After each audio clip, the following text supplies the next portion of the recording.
बिस्मिल्लाहिर्रहमानिर्रहीम। अस्सलाम वालेकुम डियर स्टूडेंट्स, कैसे हैं आप सब। मैं उम्मीद करता हूं बेटा आप सब खैरियत से होंगे। जैसे कि आप सबको पता है कि आप लोग के एग्जाम स्टार्ट होने जा रहे हैं, तो एग्जाम्स के ही पॉइंट ऑफ व्यू से आप सबके लिए मैं कुछ इंपॉर्टेंट टिप्स और ट्रिक्स लेकर आया हूं कि आपने किस तरह से केमिस्ट्री का जो पेपर है उसको इफेक्टिवली उसको सॉल्व करना है। तो सबसे पहले बेटा हम लोग बात करेंगे पेपर स्कीम से रिलेटेड। 2023 में जो आपकी पेपर स्कीम आई है उसमें कौन कौन से पार्ट्स हैं, किस तरह से शॉर्ट क्वेश्चंस आने हैं, किस तरह से एमसीक्यूज आने हैं। तो अगर हम देखें बेटा, सबसे पहले आपको जो पेपर है वो टोटल 85 मार्क्स का होता है, लेकिन अगर हम विद चॉइस इसको कैलकुलेट करें तो ये ऑलमोस्ट 123 मार्क्स बनते हैं।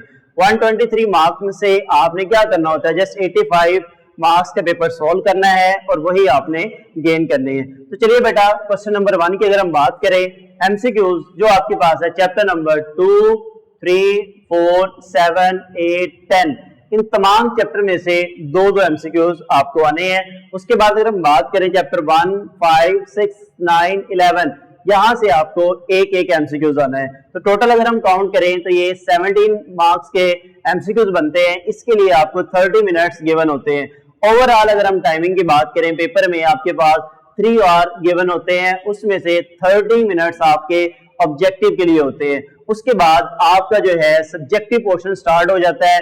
उसमें आपके पास दो इंपॉर्टेंट चीजें, एक शॉर्ट क्वेश्चन है, दूसरा लॉन्ग क्वेश्चन है। सबसे इंपॉर्टेंट चीज बेटा जो केमिस्ट्री में देखी जाती है कि आप क्वेश्चन को अटेम्प्ट कैसे कर रहे हैं। एक सब्जेक्ट रिलेटेड है और एक जनरल टिप्स है, दोनों ही मैं आपसे शेयर करूंगा। अगर हम सबसे पहले बात करें क्वेश्चन नंबर 2 की, जो कि शॉर्ट क्वेश्चन है, उसमें हमारे पास क्या है, चैप्टर नंबर 1, 3, 5, 7, यहां से आपको 3 शॉर्ट क्वेश्चन आने हैं चैप्टर नंबर 1 से, 3 शॉर्ट क्वेश्चन आपको आने चैप्टर नंबर 3 से, 3 शॉर्ट क्वेश्चन चैप्टर नंबर 5 से, इसी तरह से 3 शॉर्ट क्वेश्चन आपको चैप्टर नंबर 3 से। अगर टोटल काउंट करें तो 12 शॉर्ट क्वेश्चन बनते हैं। आपने कितने अटेम्प्ट करने हैं बेटा, यहां से 8 शॉर्ट क्वेश्चन को आपने अटेम्प्ट करना है। हाँ, अगर आपको एक्स्ट्रा आता है तो आप एक्स्ट्रा भी अटेम्प्ट कर सकते हैं, 9 या 10, आप इसको जरूर अटेम्प्ट करें, क्योंकि नेगेटिव मार्किंग नहीं है। अगर कहीं से कोई मार्क्स कट होते हैं तो वहां से वो एडजस्ट हो जाएंगे। इसी तरह अगर हम बात करें क्वेश्चन नंबर 3 के, चैप्टर नंबर 2, 4, 9, 11, चैप्टर नंबर 2 में से बेटा 3 शॉर्ट क्वेश्चंस हो गए, चैप्टर नंबर 4 में से 3 शॉर्ट क्वेश्चंस हो गए, इसी तरह चैप्टर नंबर 9 में से 3 शॉर्ट क्वेश्चंस हो गए, 11 में से 3 शॉर्ट क्वेश्चंस हो गए। अब अगर आपने क्या करना है, यहां से कोई चैप्टर स्किप करना चाहें, टाइम कम है, आपको लगता है, तो आप यहां से अगर स्किप करना चाहे चैप्टर नंबर 9 को स्किप करने के बावजूद फिर भी आपके 3 + 3 + 3 टोटल फिर भी आपके कितने क्वेश्चन अटेम्प्ट हो रहे हैं, 9 क्वेश्चन। लेकिन जो अच्छे बच्चे हैं उनको चाहिए वो तमाम शॉर्ट क्वेश्चन जो है तमाम चैप्टर्स के उनको याद करें। उसके बाद अगर हम बेटा बात करते हैं, यहाँ पर क्वेश्चन नंबर 4 है। क्वेश्चन नंबर 4 में आपके पास चैप्टर नंबर जो 6 है वहां से 3 शॉर्ट क्वेश्चन होंगे, और चैप्टर नंबर जो 8 है यहां से भी आपको 3 शॉर्ट क्वेश्चन अटेम्प्ट करने होंगे। टोटल जो है यहाँ पर 9 शॉर्ट क्वेश्चंस होते हैं। उसमें से आपने कितने अटेम्प्ट करने बेटा, 6 करने हैं। अगर आप चैप्टर नंबर 10 जो है उसमें से 3 शॉर्ट क्वेश्चन या 10 सिलेक्टिव भी कर लेते हैं एक्सरसाइज वाले, फिर भी आपके इंशाल्लाह ये सॉल्व हो सकता है। इसके बाद हमारे पास एक्सटेंसिव क्वेश्चन है, लॉन्ग क्वेश्चन है, उसमें भी आपके पास डिफरेंट कैटेगरीज आ जाती है। पहले हम स्कीम देखते हैं। जो क्वेश्चन नंबर 5 है वो आपका ए और बी पार्ट पर मुश्तमिल होता है बेटा। उसमें जो चैप्टर नंबर 1 है, इस साल उसकी स्कीम में थ्योरेटिकल पोर्शन आएगा, न्यूमेरिकल उसमें से नहीं होगा। इसी तरह अगर हम बात करें चैप्टर नंबर 3, वहां से न्यूमेरिकल पोर्शन आ सकता है या एग्जाम्पल आ सकती है। उसके बाद क्वेश्चन नंबर जो 6 है वो 4 + 7 बेटा, इसमें कोई न्यूमेरिकल नहीं है, थ्योरेटिकल क्वेश्चन होंगे, उन्हीं को आपने अटेम्प्ट करना है। उसके बाद क्वेश्चन नंबर 7, 5 + 8, अब 5 में सारे थ्योरेटिकल हैं, लेकिन 8 में से न्यूमेरिकल या एग्जाम्पल, लास्ट वाले जो 2 एग्जाम्पल्स हैं और जो लास्ट वाले जो 2 न्यूमेरिकल है बहुत इंपॉर्टेंट है। वैसे तो आपने सारे ही सॉल्व करने हैं। उसके बाद बेटा क्वेश्चन नंबर जो 8 है वो 6 + 10 में से होगा, ठीक है। इसी तरह से क्वेश्चन नंबर 9, 9 + 11 में से होगा। जो न्यूमेरिकल है आपके जस्ट चैप्टर नंबर 3 और 8 में से आपने इसको अटेम्प्ट करना है। ये आपके पास चॉइस है, out of 5 long question you can attempt only 3 long question. अब ये आपके ऊपर डिपेंड करता है कि आपको कौन सा पेयर अच्छे से प्रिपेयर है और आपने किसको अटेम्प्ट करना है। मुझे जो सही लगता है कि बच्चों को 1 + 3, 4 + 7 और 5 प्लस 8 ये पेयर के साथ बच्चों को चाहिए 9 प्लस 11 वाला जो पेयर है इसको वो जरूर अटेम्प्ट करें। अगर वो 6 प्लस 10 में जाते हैं, 10 में अगर इक्वेशन आ जाती हैं, थोड़ी सी मिस्टेक होगी, तमाम क्वेश्चन जो है आपका वो रॉन्ग हो सकता है। अगर उसके बाद हम बात करेंगे तो पेपर स्कीम होगी बेटा। अब हमने बात करने पेपर को अटेम्प्ट कैसे करना है। पेपर को अटेम्प्ट करने के लिए सबसे इंपॉर्टेंट चीज जो है वो आपने इस चीज के ऊपर नजर एक मर्तबा लगानी है कि मार्जिन लाइन आपने सबसे पहले पेपर में लगानी है। मार्जिन लाइन लगाने के बाद अगर आपने रफ वर्क करना है तो वो लास्ट पेज पे होना चाहिए, दरमियान में आपने रफ वर्क नहीं करना, गैप होना चाहिए 2 क्वेश्चंस के दरमियान। जैसे कि अभी हम ये क्वेश्चन के कैटेगरी को डिस्कस करेंगे, यहाँ पे 2 क्वेश्चन में आपने गैप रखना है। इसी तरह से give correct number to each question according to question paper. अगर क्वेश्चन पेपर में जो गिवन नंबर है वही आपने अपने पेपर में लिखना है। एक्स्ट्रा क्वेश्चन अगर आपको टाइम है, अगर आप अटेम्प्ट करना चाहते हैं तो जरूर अटेम्प्ट करें, नेगेटिव मार्किंग यहाँ पे नहीं होती। कोई डायग्राम वाला क्वेश्चन है उसको जरूर लेबल करें और प्रॉपर फार्मूला लिखें, फार्मूला में कोई मिस्टेक नहीं होनी चाहिए। इसके बाद अगर हम बात करें बेटा types of short question, first year में कौन कौन से टाइप्स हैं, किस तरह से आप उसको अटेम्प्ट करके फुल मार्क शॉर्ट क्वेश्चन में ले सकते हैं। बेटा नंबर 1 आ जाएगी हमारे पास डेफिनेशन। लास्ट ईयर का पेपर अगर आप उठा के देखें 18 डेफिनेशन पेपर में आई है और फर्स्ट टाइम ऐसे हुआ है, तो डेफिनेशन को आपने कभी भी इग्नोर नहीं करना। अगर हम बात करें बेटा डेफिनेशन लिखने के बाद आपने उसकी एग्जांपल जरूर देनी है। जैसे आइसोमॉर्फिज्म आ गई, पॉलीमॉर्फिज्म आ गई, प्रॉपर डेफिनेशन के बाद एग्जांपल, उसके स्ट्रक्चर वगैरह सब कुछ आपने बताना है।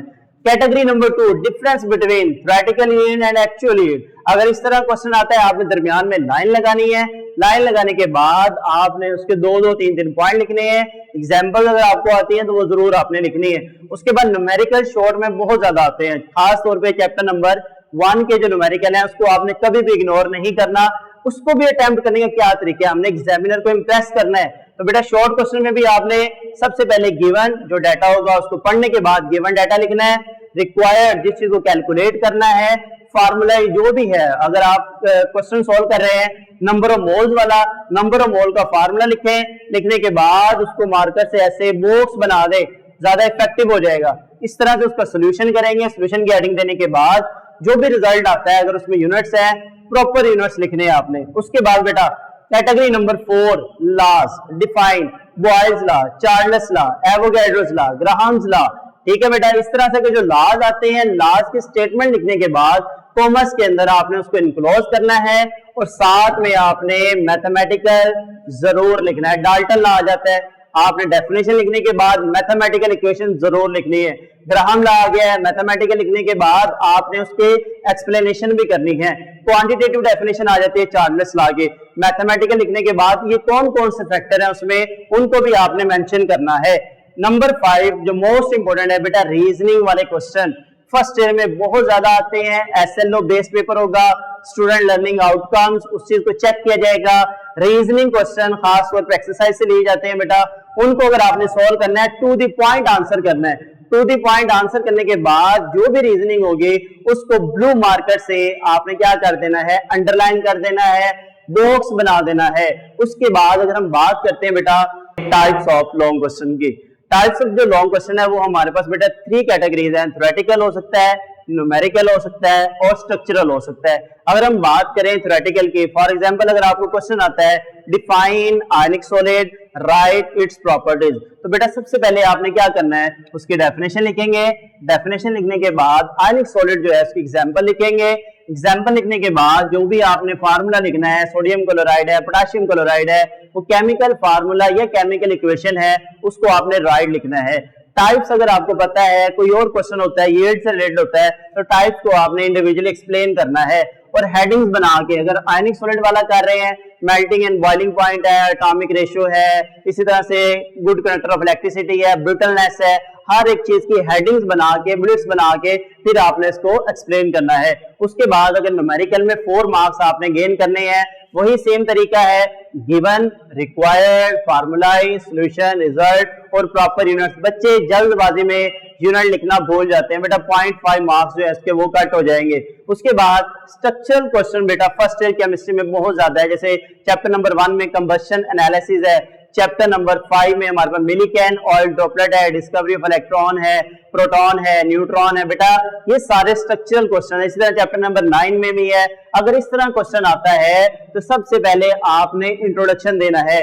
फॉर एग्जांपल मैस स्पेक्ट्रोमेट्री आ गया, आपने बताना कि मैस स्पेक्ट्रोमेट्री हम किस पर्पस के लिए यूज करते हैं, उसके बाद इसकी एप्लीकेशन क्या है उसके बारे में आपने बताना है। आइसोटोप के लिए यूज किया जाता है, ऑर्गेनिक स्ट्रक्चर के लिए यूज किया जाता है, मैस नंबर के लिए यूज किया जाता है। उसके बाद कंस्ट्रक्शन, आपने डायग्राम बनाने के बाद उसकी कंस्ट्रक्शन बतानी, इसमें कौन कौन से पार्ट्स हैं, मैग्नेटिक फील्ड है, इलेक्ट्रिक फील्ड है, इसमें हमने डिटेक्टर लगाया हुआ है, जो भी चीजें हैं उसमें। उसके बाद डायग्राम दरमियान में बनाएं, लेबलिंग जरूर करें, डिफरेंट मार्कर यूज करें, और डायग्राम बनाने के बाद ऐसे एक बॉक्स बना दें। उसके बाद आपने एक्सप्लेनेशन करनी है ईच पार्ट्स की। उसके बाद अगर कोई इक्वेशन यहाँ पे मौजूद है, जैसे मैनोमेट्रिक मेथड की बात करते हैं, लास्ट पे इक्वेशन आ जाती है, कोई इक्वेशन लिखनी है, इक्वेशन को एक्सप्लेन करना है कि इसमें P क्या है, PA क्या है और डेल्टा H क्या है। इसी तरह मिलिकन ऑयल ड्रॉपलेट मेथड में इक्वेशन है, उसको आपने एक्सप्लेन करना है। तो ये शॉर्ट क्वेश्चंस की टाइप्स को माइंड में रखना है, इसी तरह लॉन्ग क्वेश्चन की टाइप्स को माइंड में रखना है, ये डिफरेंट जनरल टिप्स हैं पेपर से रिलेटेड, इसको माइंड में रख के आपने अपना जो केमिस्ट्री का पेपर है उसको अच्छे से अटेम्प्ट करना है। मैं उम्मीद करता हूं इन तमाम टिप्स के साथ इंशाल्लाह आपका जो केमिस्ट्री का पेपर है वो बहुत अच्छा होने वाला है। आप सब, अल्लाह ताला से दुआ है कि अल्लाह ताला आप सबको कामयाबी अता फरमाए। फी मानिल्लाह, अल्लाह हाफिज।